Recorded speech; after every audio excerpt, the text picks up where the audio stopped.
आदरणीय प्रधानाचार्य महोदय, सम्मानित शिक्षकगण और मेरे प्रिय साथियों, मेरे यह विचार मेरे जीवन में उन अद्भुत व्यक्तियों को समर्पित हैं जिन्होंने मुझे केवल शिक्षा नहीं दी बल्कि जीवन के वास्तविक अर्थ से भी परिचित कराया। जब मैंने पहली बार कक्षा में प्रवेश किया था तब मैं एक सामान्य विद्यार्थी था, अनजान, उत्सुक और कहीं न कहीं थोड़ा डरा हुआ भी। लेकिन आपने मुझे न केवल समझा बल्कि मुझे यह भी महसूस कराया कि मैं विशेष हूँ। आपने मुझे आत्मविश्वास दिया, मेरी क्षमताओं पर विश्वास किया और मेरे अंदर छुपे हुए गुणों को बाहर लाने में मदद की। आप केवल एक शिक्षक नहीं, आप मेरे मार्गदर्शक, प्रेरणा और सच्चे मित्र हैं। मैं आज जो कुछ भी हूँ उसमें आपका बड़ा योगदान है। आपने मुझे सिखाया कि जीवन केवल किताबी ज्ञान तक सीमित नहीं है बल्कि यह भी महत्वपूर्ण है कि हम एक अच्छे इंसान बने। आपने मुझे न केवल मेरे विषयों में उत्कृष्टता प्राप्त करने के लिए प्रेरित किया बल्कि मुझे जीवन की सच्चाइयों का सामना करने के लिए भी तैयार किया।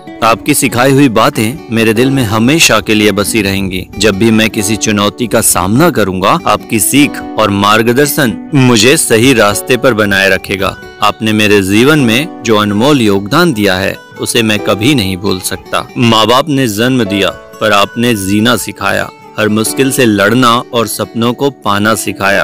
आपके बिना मैं कुछ भी नहीं, आप ही ने रास्ता दिखाया। शिक्षक से बढ़कर आप मेरे लिए भगवान का रूप हो। मैं यह शब्दों में व्यक्त नहीं कर सकता कि आपके प्रति मेरी कृतज्ञता का भाव कितना गहरा है। आपने मुझे जीवन के हर मोड़ पर सही दिशा दी है, यह मेरे लिए अमूल्य है। आपके द्वारा दी गई सीखें और प्रेरणा मेरे जीवन का हिस्सा बन चुकी हैं।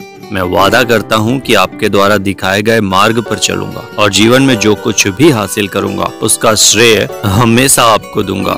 आपने मुझे न केवल एक अच्छा छात्र बनाया है बल्कि एक अच्छा इंसान भी। मैं हमेशा आपका आभारी रहूंगा।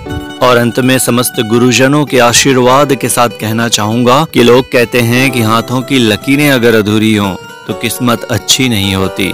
लोग कहते हैं कि हाथों की लकीरें अगर अधूरी हों तो किस्मत अच्छी नहीं होती, लेकिन हम कहते हैं कि अगर सर पर हाथ गुरु का हो तो लकीरों की जरूरत नहीं होती।